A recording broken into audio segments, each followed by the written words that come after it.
오늘 우리가 읽은 시편 130편은 시편 중에서도 참 아름답고 감동적인 장면을 담고 있는 시에 들어갑니다. 저는 이 시를 읽을 때마다 이제 6절의 말씀이 늘 마음속에 깊이 다가옵니다.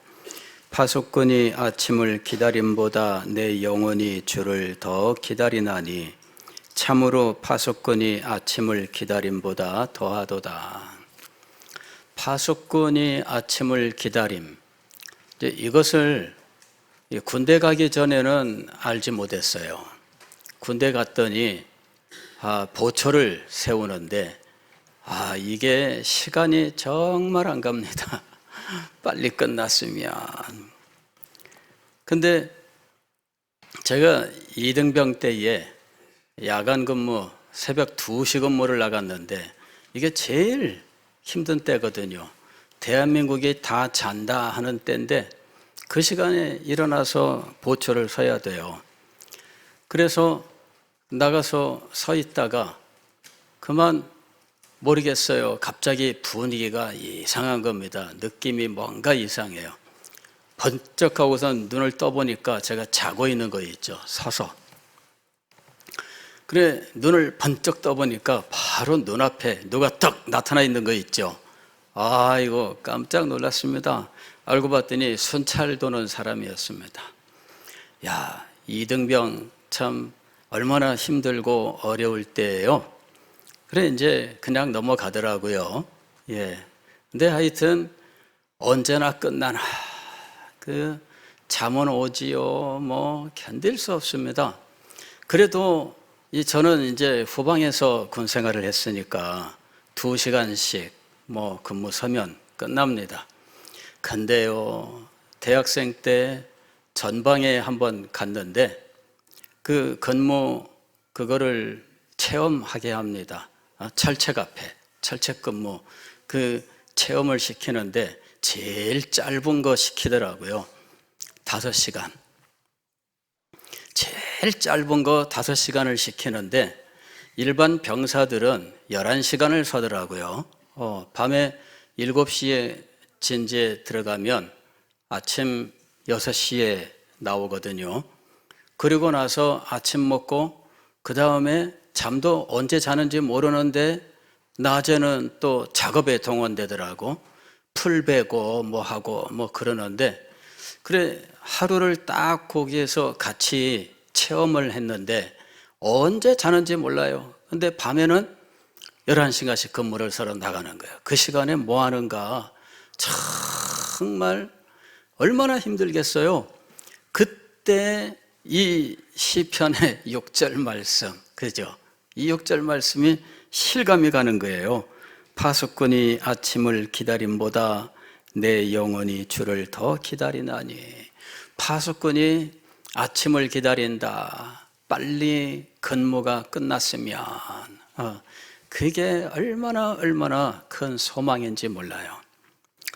군대에 있는 동안에 또 한 번 체험을 했는데 훈련 기간입니다. 훈련을 뛰는 거, 전군이 다 훈련을 뛰는데 그때 야간에 적군이 쳐들어온다 해가지고 모든 부대원이 다 구역을 정해놓고 하룻밤을 꼬박 근무를 서는 일이 있었어요. 하루 체험인데 왜 그렇게 힘들어요? 빨리 안 끝나나? 얼마나 아무리 눈을 씻고 봐도 대항군은 안 나타나지요. 어디 그런데 갑자기 소식이 들리는데 어디가 깨졌다더라 이렇게. 군대 간 사람들은 알아요. 파수꾼이 아침을 기다림보다. 그런데 시인은 지금 누구를 더 기다린다라고 말씀하고 있습니까? 하나님을 더 기다린다. 이렇게 이야기하는 겁니다. 얼마나 하나님을 사모했으면 파수꾼이 아침을 기다리는 것보다 더 하나님을 사모하고 있을까 하는 생각에 이 시를 읽을 때마다 나는 이 시인보다 못하다.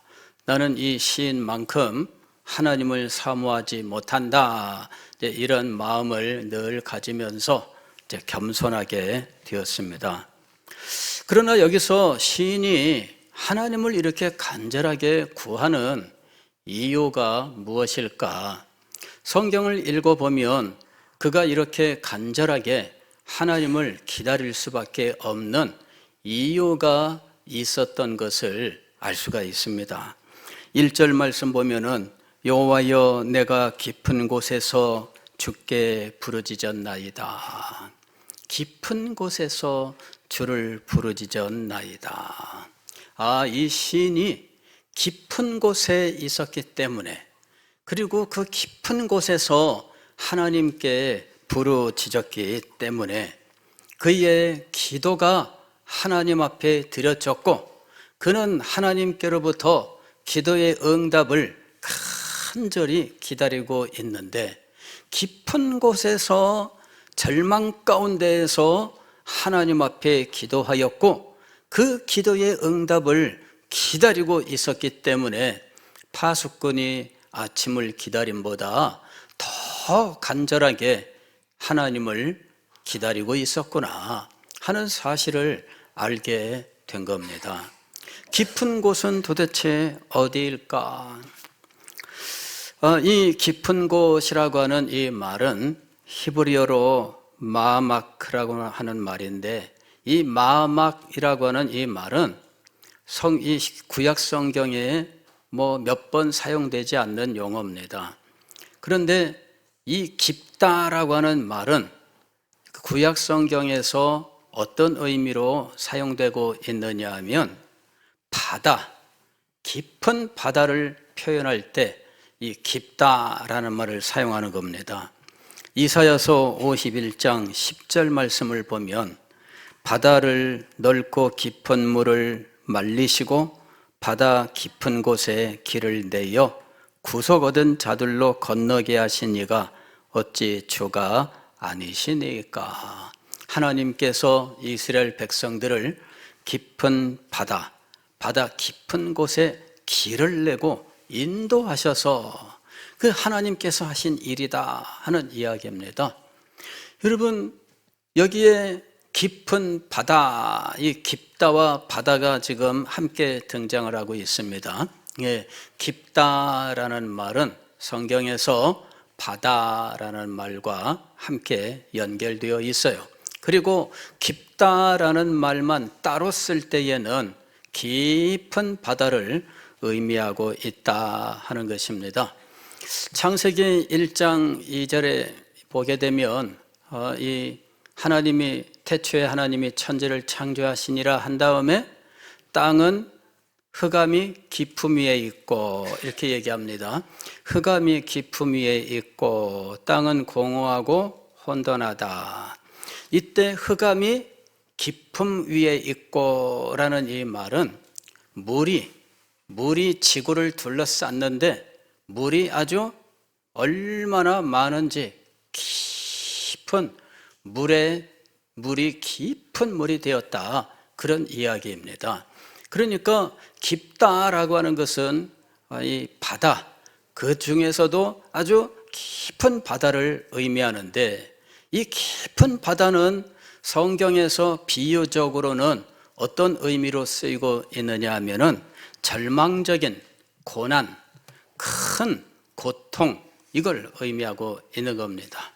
그래서 이 깊다라고 하는 것은 인간의 힘으로는 어찌할 수 없는, 자신의 힘으로서는 도저히 헤어나올 수 없는 절망적인 상태, 이것을 비유하고 있는 것이죠.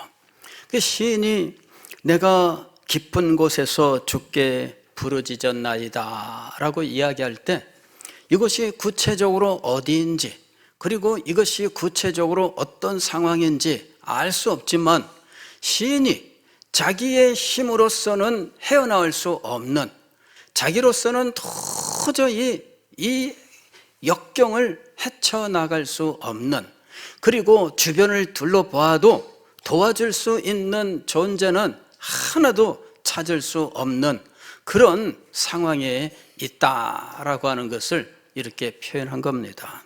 여호와여, 내가 절망적인 고난 속에서 아무도 의지할 수 없고 손을 내밀어 도와주는 존재가 아무도 없는 상황 속에서 절망하고 낙심하고 슬퍼할 수밖에 없는 상황 속에서 주께 부르짖었나이다.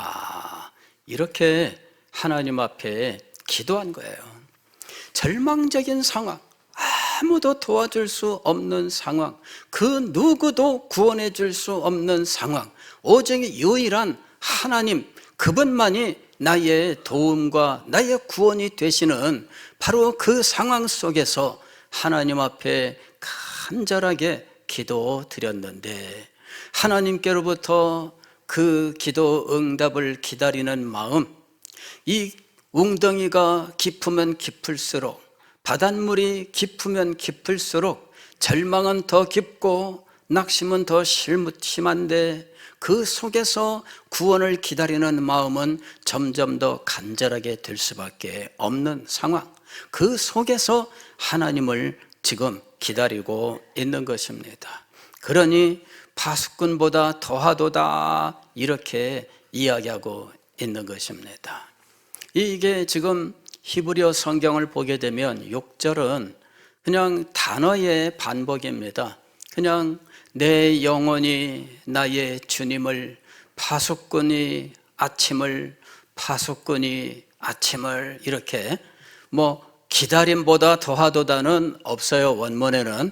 이건 5절에 나오는 말입니다. 그래서 6절은 내 영혼이 주님을, 파수꾼이 아침을, 파수꾼이 아침을, 그렇게 이야기하는 거예요. 이게 바로 시입니다. 시. 설명이 필요 없어요.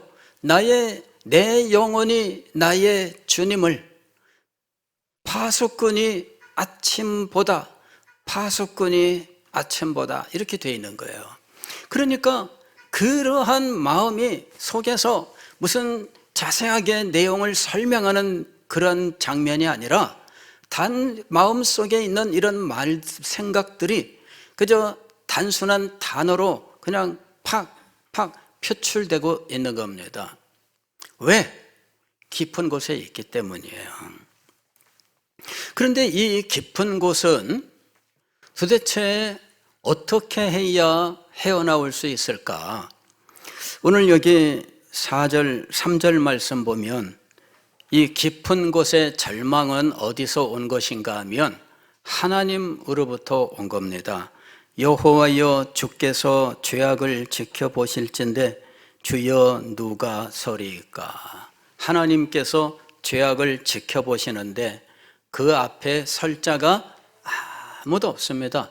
이것이 깊은 곳의 절망적인 상태인 것입니다. 다시 말씀을 드리면 이 깊은 곳은 인간적인 고난이나 혹은 우리의 삶의 환난이나 이런 것보다는 영적인 문제였다라고 하는 것을 알 수 있는 것입니다. 하나님과의 관계입니다. 하나님과의 관계에서 인간이 가지고 있는 헤어나올 수 없는 절망적인 상황은 죄의 문제이죠. 인간은 죄인입니다.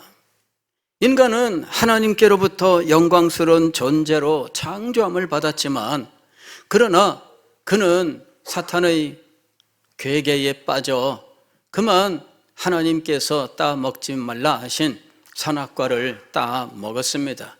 그리하여 하나님과 맺은 언약을 파기하는 자리에 떨어지게 되었습니다.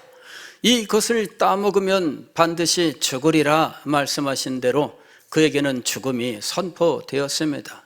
그리고 죽음과 아울러서 이 땅에 잠시 육신의 생명이 유지되는 동안 그는 세파에 시달리면서 아픔과 고통을 겪으며 살 수밖에 없었습니다. 땅은 엉겅퀴를 낼 것이고 가시와 덤불을 낼 것이고 수고하여 땀을 흘려도 충분히 보상받지 못하는 삶을 살게 될 것입니다. 그리고 인간은 그 죄로 말미암아 비참한 사막 상황 속에 빠졌는데, 그는 더 이상 인간 관계에서 사랑의 교제를 나눌 수 없는 자리에 떨어지고 말았습니다. 여러분, 성경을 보게 되면 최초의 가인과 아벨이 형제였지만 형이 자기 마음에 들지 않는다고 해서 동생에게 미움을 원망을 품고 결국에는 들로 불러내어 그를 죽이는 비극이 일어났던 것입니다. 여러분, 형제 사이가 얼마나 친합니까? 그러나 형제 사이는 이거는 경쟁 관계예요. 부모의 사랑을 부모로부터 무엇인가 받는 것을 항상 서로 경쟁해야 되는 이런 관계가 형제 사이입니다. 저는 동물을 다룬 프로그램들을 보면서 특별히 새를 알을 품었다가 어미새가 새끼가 까면은 먹이를 물어다 주는데 그걸 가만히 보고 있다가 야, 저 새끼들이 그 알에서 뭐 5마리, 6마리 한꺼번에 태어나잖아요. 그러면은 이 노란 부리가 이렇게 이걸 크게 열고, 아니 머리가 있으면은 이 노란 부리가 머리에 전부인 것 같아. 쫙 벌리면은 와, 세상에 이게 막 빽빽빽빽거리면서 엄마한테 달라 그러는데 이걸 누구한테 줍니까? 이걸 어미새가 골고루 주기는 할 테지만 정말 골고루 먹기는 할까? 저는 늘 그 생각이 들어요. 저놈이 금방 먹었는데 어미새가 한참 있다가 왔는데 그 다음에는 누구 줄까? 그 다음 녀석을 줄까? 어미새가 그걸 구분해서 먹일까? 저는 지금까지도 의문을 가지고 있습니다. 그래서 한번 물어보고 싶어요. 새야, 너는 도대체 어떻게 구분하고 주니? 근데 어느 날 보니까 잘 받아 먹지 못하네, 막 결사적으로 달려들어서 먹지 못한 애는 밀려나더라고. 형제지만 밀어내요. 그래가지고 잘 못 먹은 애는 이 몸집이 작은데 몸집이 작은 애는 둥지 밖으로 밀어내는 일도 있더라고요. 그런 장면도 찍었더라고. 그래서 제가 그거 보면서 야, 이게 참 누구보다 가까운 형제 자매 아니겠습니까? 그러나 이 짐승의 세계, 동물의 세계에서는 이것만큼 이 경쟁이 격렬한 것도 없구나. 짐승들은 나서부터 여러분 경쟁 속에서 살고 있는 거예요. 형제 자매가 사랑의 관계가 아닙니다. 이게 바로 경쟁 사회예요. 그리고 그 속에서 도태되면 둥지 밖으로 밀려 떨어져 죽는 겁니다. 그리고 어미 새로부터 먹이를 받아먹기 위해서 형제를 밀쳐내고 자매를 깔아뭉개고 그러면서 한 번이라도 더 받아먹어야 살아난 거죠. 알고 보면 그게 이 세상의 삶의 모습 아닙니까? 여러분, 이 형제 자매 간에 가장 친밀한 것 같지만 그러나 그 관계는 결코 친한 관계가 되지 않잖아요. 영어에는요, 이 형제 자매 간의 그것을 시블링이라고 이야기를 해요. 제가 영어로는 그렇게 얘기하는데 우리말로는 굉장히 어감이 안 좋잖아요. 그죠? 예. 우리말로는 꼭 욕하는 것 같아. 근데 이게 형제 자매 간의 경쟁 관계, 그리고 서로 간에 틱틱거리고 싸우고 뭐 이러는 거를 말하는 거예요. 그래서 그건 우리나라뿐만 아니라 서양 사람들도 똑같더라고. 말할 때 보면은 뭐 서로 간에 얼마나 다투면서 크는지. 여러분, 인간 관계가 깨어졌어요. 그래서 인간 관계에서 따뜻한 사랑을 느끼는 이것이 예외적인 일이 될 만큼 여러분, 인간은 근본적으로 죄로 말미암아 깨어지고 무너진 존재가 되어버리고 말았던 겁니다. 제가 성경을 읽으면서 하나님께서 아담과 하와에게 심판하시고 저주하실 때 하와에게 이제 네가 해산의 고통을 가지리라 이렇게 얘기하는데 하와에게 또 한마디를 더 하신 게 있습니다. 너는 남편을 사모하나 남편은 너를 다스릴지니라, 이렇게 하시는 장면입니다. 그래서 제가 그걸 성경을 읽을 때마다 늘 의문을 가졌습니다. 이 도대체 무슨 이런 일이 다 있나? 아내가 남편을 사모하면 남편은 아내를 사랑해야지 무슨 다스릴지니라, 사모하는데 왜 갑자기 다스릴지니라 이렇게 말씀을 하셨을까? 이게 도대체 뭔가? 그래서 늘 궁금하게 여겼는데 나중에 신학교에 가서 여기에 사모한다라는 이 말이 무슨 의미인지를 듣게 되었습니다. 여기 사모한다는 말은 사자가 먹이를 사냥할 때 이 먹이 가까이 가기까지 살금살금 기어갑니다. 그리고는 달려들기 직전에 잔뜩 웅크리고 눈치를 보는 거예요. 그래 잔뜩 웅크리는 눈치를 보다가 순간 팍 하고 튀어나가죠. 그때 웅크리고 있는 이 모습, 이것이 사모한다라는 말로 번역이 됐다는 겁니다. 그러니까 그 번역이 바른 번역이 아니라는 거죠. 그 똑같은 말이 이 가인에게 하나님이 말씀하시는 때에 사용됩니다. 죄가 엎드려 있다, 내 앞에서 너를 노리고 엎드려 있다라고 할 때 그때 그 말을 똑같이 사용합니다. 그래서 결국 하나님께서 하와에게 주신 말씀은 무엇이냐면은 남편과 아내가 그와 같이 사랑의 관계가 아닌 깨어졌다라고 하는 것을 말씀하고 있다는 겁니다. 그래서 그 말은 아내가 이 남편을 이 바가지를 긁기 위해서 잔뜩 준비하고 있고 뭐 그런 거죠. 이게 웅크리고 있는 것이. 근데 그거를 어떻게 쉽게 번역을 하겠어요? 예. 그래서 이제 사모하나 이렇게 얘기를 했는데 사실은 부부간의 관계가 타락 이후에는 에덴 동산에 있었던 사랑의 관계가 아닌 서로 간에 대립하고 서로 간에 문제가 많은 이런 모습이 되었다, 이렇게 해석을 하는 겁니다. 그 말씀을 듣고 보니까 정말 그렇네 라는 이해가 되었어요. 타락한 인생은 정말 비참한 삶을 살 수밖에 없습니다. 그들은 사랑이 없는 가운데 경쟁하고 다투고 서로 앞서기 위하여 혹은 서로 위에 올라서기 위하여 혹은 서로 더 많이 갖기 위해서 끊임없이 경쟁하고 싸우고 해왔던 겁니다. 개인 간의 관계뿐만 아니라 부족 간의 관계에서도 이것은 전쟁으로, 그리고 역사 속에 수없이 많은 전쟁으로 나타났던 것이죠. 그런 속에서 인간은 절망할 수밖에 없었습니다. 20세기에 들어와서 서구의 지성인들이 절망한 이유는 두 번이나 세계 대전을 겪으면서 수없이 많은 사람들을 죽이는 일을 문명인인 자기들이 행했다는 데 있었습니다.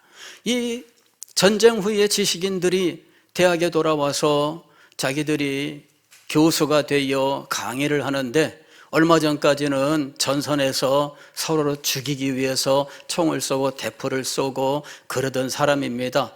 그런데 전쟁이 끝났다고 대학에 돌아와서 이제는 평안하게 강의를 하고 있다는 거죠. 얼마나 환멸을 느끼겠습니까? 자기 자신에 대해서 내가 도대체 이게 뭐냐? 그래서 자기 자신에 대해서 실망하고 환멸을 느끼고 이렇게밖에는 하지 못하는 국가의 문제, 그리고 전쟁의 문제, 이런 것을 놓고 절망하고, 그래서 20세기는 이렇게 병든 영혼들의 시기입니다. 병든 영혼들이 역사를 만들어간 것이 바로 20세기입니다. 그리고 이렇게 병든 영혼들이 만들어간 역사는 비참한 곳으로 갈 수밖에 없습니다. 과거에 자기들은 소망을 가지고 이제 사회를 건전하게 만들어 갔습니다.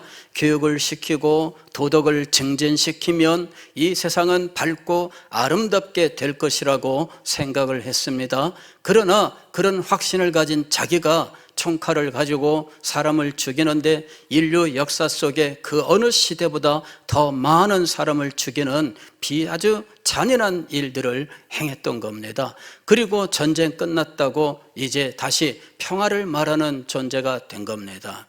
그러니 여러분, 자신들이 믿어왔었던 모든 것들이 헛된 것입니다.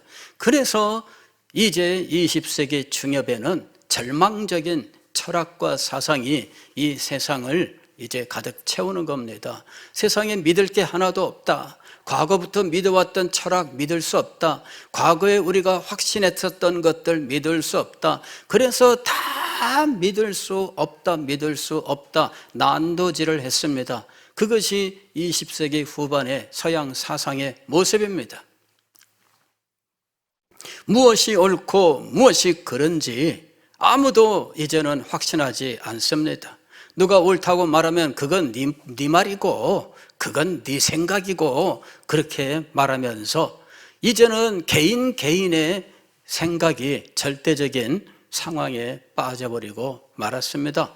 그것이 바로 21세기 우리가 물려받은 이 사상이에요. 그리고 그런 삶이 지금 우리에게 계속되고 있는 겁니다. 우리의 신앙생활에도 그것이 그대로 영향을 미치고 있습니다. 교회가 성경의 원리에 따라 이렇습니다고 가르치면 안 받아들입니다. 왜? 이미 사회에서 배우고 학습한 사고방식이 굳어져 있기 때문에 사회에서 배운 사고방식은 과거에 옳다고 여겼고 바르다고 여겼던 모든 것들을 의심하라 하는 것입니다. 그리고 다 무너뜨려라 하는 것입니다. 다 무너뜨립니다. 기존 권위를 무너뜨려야 됩니다. 그것이 이 사회의 사상입니다. 그 사상에 물들어 있는 사람은 쉽게 교육을 받아도 받아들이지 않아요. 학교에서도 네 생각대로 해라, 네 생각대로 해라, 이것이 가르침의 원리가 되어 있습니다.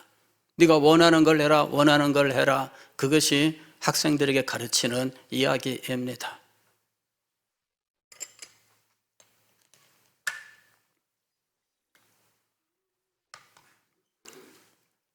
이것이 왜 문제인가? 하나님의 말씀을 가르쳐도 하나님의 말씀을 받아들이지 않는 이 완고함을 강화시켜주는 일을 하고 있는 것입니다. 죄로 말미암아 인간에게 찾아온 비극이 있습니다. 우리는 이 세상에서 어떤 분배의 불공평 이런 것들을 경험하고, 아니 이게 그렇게 말할 정도가 아니고 실제 우리의 삶 속에서는 어떤 사람은 잘 살지만 어떤 사람은 못 사는 일로 나타나 있는 것입니다. 그런 속에서 어떤 사람들은 절망하고 어떤 사람들은 원한을 품고 그러는 일들로 사회의 문제가 되고 있는 것입니다. 지금 우리 주변에서 갑작스럽게 험악한 일들을 행하는 사람들이 있습니다. 저 사람이 참 평소에는 착한 사람이었어요. 조용한 사람이었어요. 그런데 잔인한 일을 행합니다. 그 왜 그럴까요? 이게 지금 깊은 병으로, 이 죄악의 문제가 병으로 우리 인간 사회에 지금 작용하고 있는 거예요. 육신의 질병의 무서움은 이거는 말할 필요도 없잖아요. 육신의 질병의 무서움, 그리고 그로 인하여 겪는 불행, 이게 얼마나 무섭습니까? 어린 시절에 부모님이 중병에 걸리면 자녀들이 얼마나 힘들고 어려워요. 자라나는 이 삶이 고달프기 짝이 없습니다. 저도 초등학교 6학년 때 우리 어머니 병에 들리고 6년 후에 돌아가셨는데, 그때 그 집안이 완전히 이 어려움을 겪는데 그 속에서 제대로 성장할 수가 없어요. 무엇인들 제대로 무슨 지원받지 못하는데 학교 공부는 어떻게 할 수 있으며, 그나마 저는 믿음을 가지고 은혜 가운데 살아왔습니다마는, 그리고 그나마 주님께서 저에게는 지혜를 주셔서 그래도 공부라고 한다고 조금 했습니다마는, 그러나 그런 정도의 환경이면 일어서지 못하는 것이 바로 이 세상의 모습입니다. 그게 어디서 온 것이냐면은 질병으로부터 온 거예요. 나이가 들었다고 해서 그 문제가 쉽지 않습니다. 한창 가정이 일어나는데 가장이 질병으로 말미암아 쓰러지면 온 집안이 어떻게 되겠습니까? 그동안에 이 집을 일으키기 위해서 얼마나 노력을 많이 했겠어요. 그러나 그게 일시에 무너지는 거예요. 나이가 들었다고 해서 질병이 쉬운 거 아니잖아요. 예, 나이가 들면은 병원 다니는 것이 그냥 매일매일의 일과예요.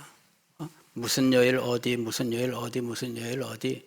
일주일 내내 병원 가는데 종합병원, 과는 다 다녀요. 내과에 가야 되고 어디과에 가야 되고 무슨 과에 가야 되고 해서 약을 받아오는데 그냥 한 보따리 이렇게 들고 와서 놓고, 목사님 이 약을 제가 한 달 동안 다 먹어야 돼요. 근데 이따만큼 되는 거예요. 하루에 그냥 한 움큼씩 이걸 먹어야 되는 거예요. 저 약 먹고 어떻게 견딜 수 있나? 근데 그래도 먹어야 된대요. 근데 현재 우리가 직면하고 있는 노년의 불행이랄까요? 어떤 그 문제는 수명은 늘어났는데 병으로 앓으면서 사는 세월이 더 길어진 거예요. 15년인가 한국 사람이 평균 15년인가 병으로 앓다가 죽는데요.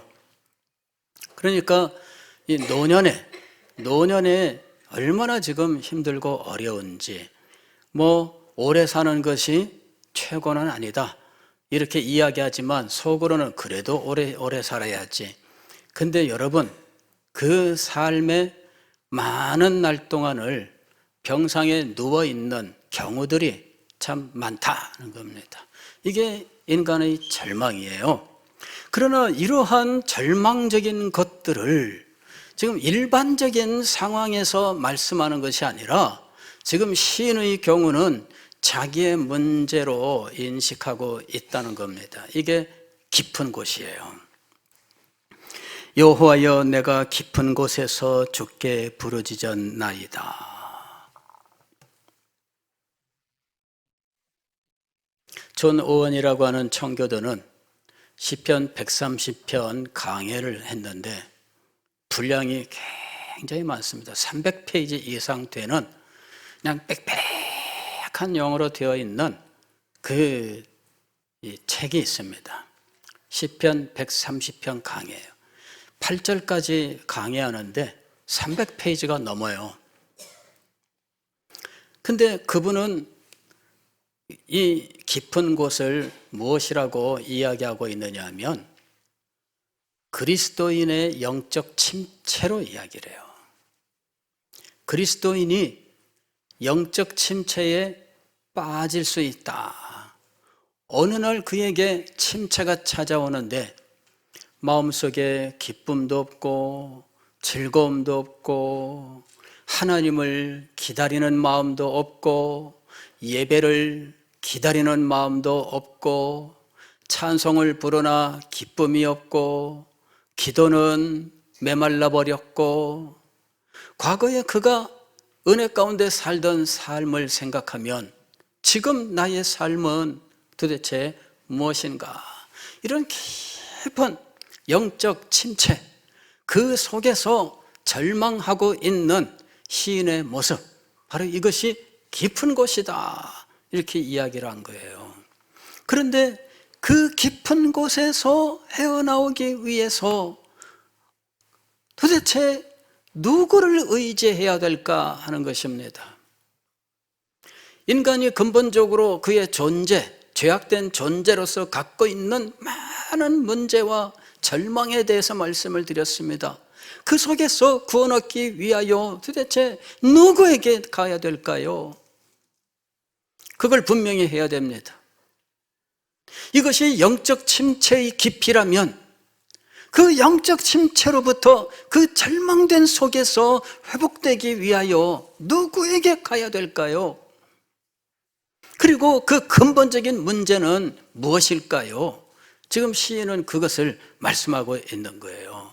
어떤 상황이든지 인간의 절대적인 존재의 문제이든지 아니면은 그리스도인의 영적 문제이든지 이 근원에는 바로 죄가 있다라고 이야기하는 것입니다. 인간의 비극의 근원은 인간이 정죄받은 데 있습니다.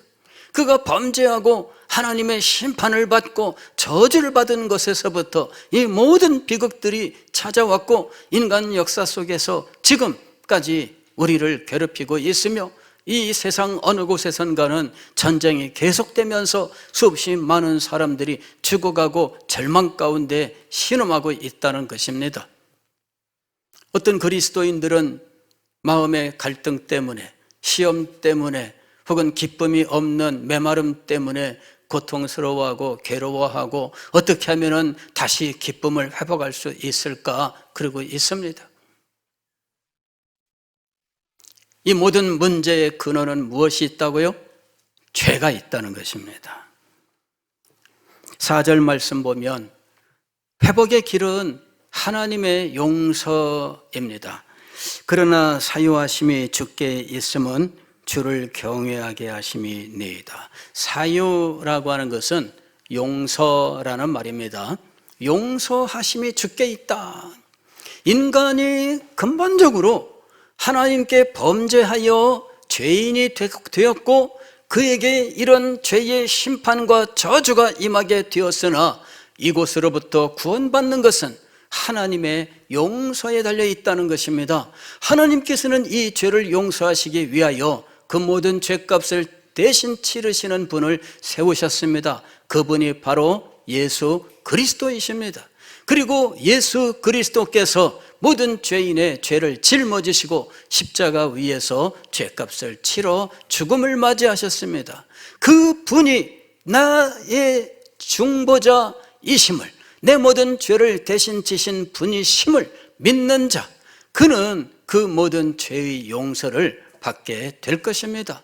그리고 죄 용서 받은 자는 하나님을 향하여 예배자가 되는 겁니다. 오늘 여기 말씀을 보면은 왜 죄를 용서하시는가 목적에 대해서 이야기하는데 주를 경외하게 하심이니이다. 하나님을 참되게 예배하게 하기 위하여 죄를 용서하시는 것입니다. 또한 영적 침체 또한 이와 같은 범죄의 사실로부터 용서를 받아야 회복이 됩니다. 영적 침체는 다양한 원인으로 오게 되어 있습니다. 그러나 그 다양한 원인은 있지만 근본적으로는 하나님을 믿고 의지하지 못하는 그의 교만과 불신 때문인 것입니다. 그래서 그의 교만과 불신에 대하여 하나님께 용서를 받고 하나님 앞에 예배를 회복되는 것입니다. 오늘 우리는 우리의 예배가 이와 같은 용서와 회복의 예배라고 하는 사실을 기억해야 됩니다. 하나님 앞에 나올 때 우리는 언제나 절망적인 상황 속에서 하나님께서 우리의 죄를 용서하사 우리에게 하나님을 경외하게 하시고 하나님께 대한 참 예배의 자리로 우리를 부르셨음을 믿으면서 그 믿음으로 주님 앞에 나와야 하는 것입니다. 그리고 그 하나님의 은혜를 간절히 소망해야 하는 것입니다. 시인은 5절에서 나곧 내 영혼은 여호와를 기다리며 나는 주의 말씀을 바라는도다 이렇게 얘기합니다. 나는 주의 말씀을 바라는도다. 여기에 이 말씀은 일반적인 말씀을 말하는 것이 아니라 내 죄를 용서하노라 하나님의 음성입니다. 그거를 기다리는 거예요.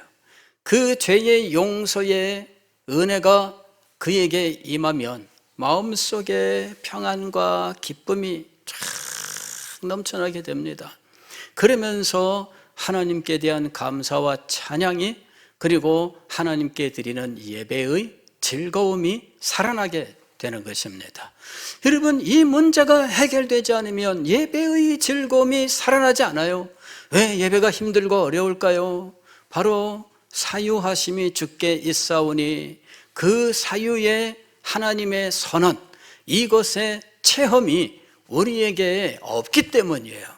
하나님의 용서, 죄 용서의 체험이 우리에게 없기 때문에 예배가 즐겁지 않아요. 예배가 힘들기만 해요.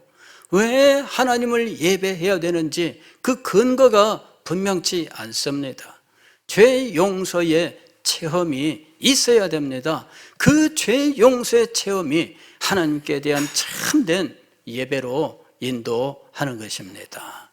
그것을 위하여 지금 시인이 하나님 앞에서 간절히 소망하고 있었던 것입니다. 파수꾼이 아침을 기다림보다, 파수꾼이 아침을 기다림보다.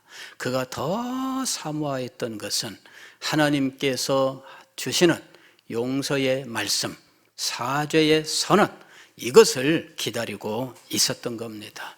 그리하여 하나님 앞에 나아가서 하나님을 마음껏 기쁨으로 경배하기를 소망했던 것입니다.